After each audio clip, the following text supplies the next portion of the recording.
maybe after all this is done, we can finally stop talking about the whole meteor hits the building, everyone go work in one location scenario.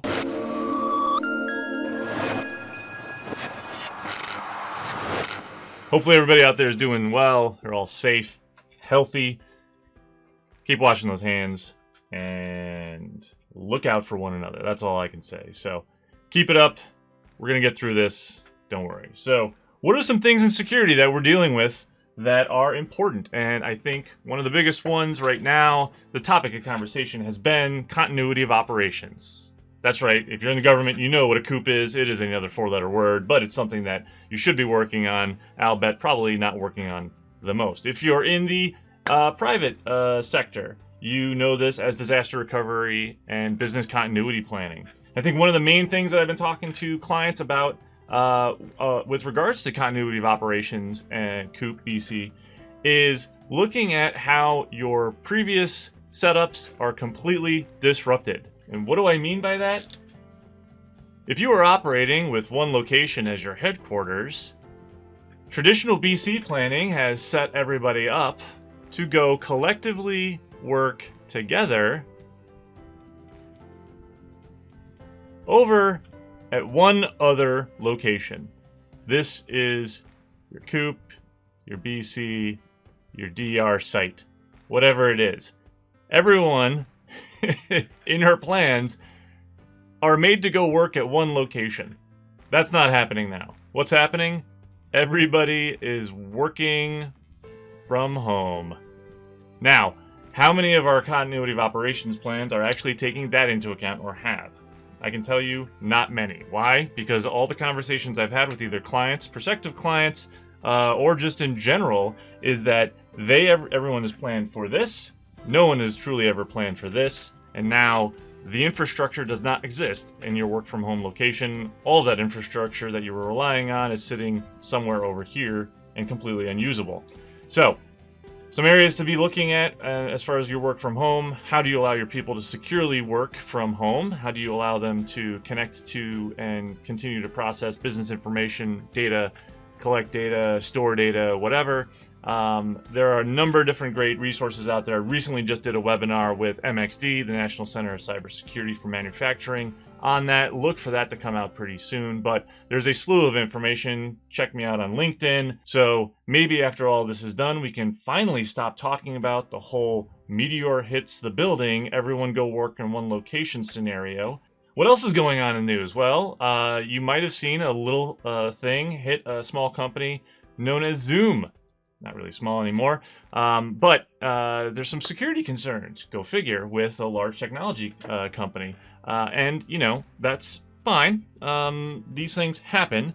What is really interesting is the latest developments with regards to how they're going to address their security concerns, which I think is a great move. You know, if somebody calls you out as far as security, whether it's a bug bounty or whatever, you should probably address it. Well, the CEO of Zoom recently came out saying that one of the most important commitments under their new 90-day plan is to conduct a comprehensive security review of their platform.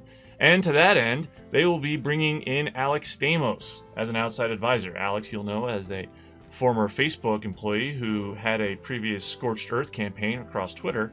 What I really want to know, and what kind of comes down to a question, is that's great that Alex and the outside advisory group is coming in to conduct a comprehensive security review. Not to call out this gentleman, but Zoom has a CISO.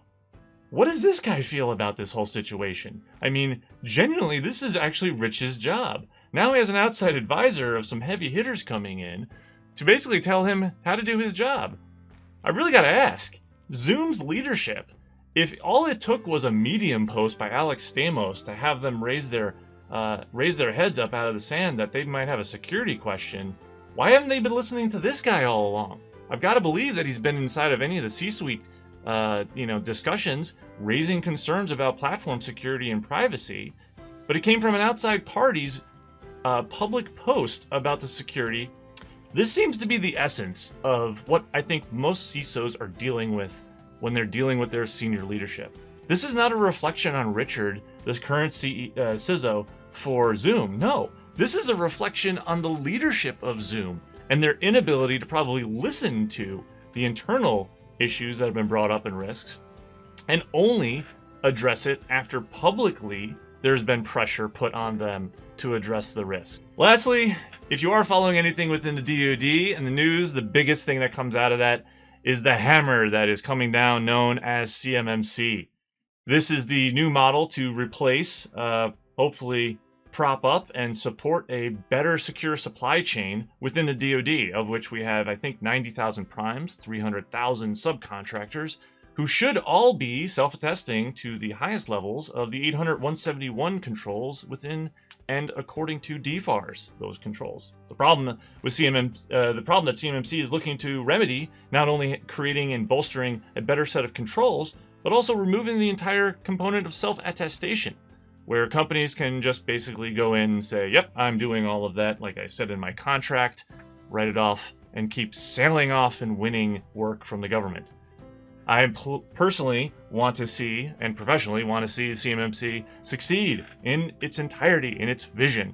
And I'm glad to see that the work that the DoD, in conjunction with Carnegie Mellon, Johns Hopkins, are putting out there. I personally believe that the leadership that Ellen Lord and Katie Arrington, leaders of this, along with Kevin Fahey, on the support and their creation of the outside accreditation board with industry is the right approach. We've also seen some really good movement in additions and changes, so it's obvious that they're receptive to the concerns or modifications that are being proposed by industry to now release new versions of the CMMC. It was only maybe a month ago that we had and seen the first version of that, and we're now on a second release. So kudos to that group and the leadership. We want to continue to see some really good things come out of that, and we will, obviously be tracking this adoption as well as what's coming out of the DoD and their guidance, along with the accreditation board with their working groups, and see its effectiveness. A lot of information out there on this, a lot of good information, a lot of bad information. So much so that Ellen Lord had to come out and state that there are no third-party assessment organizations currently in place, even though if you follow me on LinkedIn, I've got a great list, threaded post on organizations that have come out and said they are third-party assessment organizations or are able to actually get an organization to a specific CMMC level. It's amazing what marketing does. So much so that if you follow, there's one publicly traded company that actually came out and said that they were CMMC level 5 and a slew of other things that were just completely erroneous. And God, I hope the SEC investigates them, because that is just really bad. Like I said, hope everybody's healthy and safe.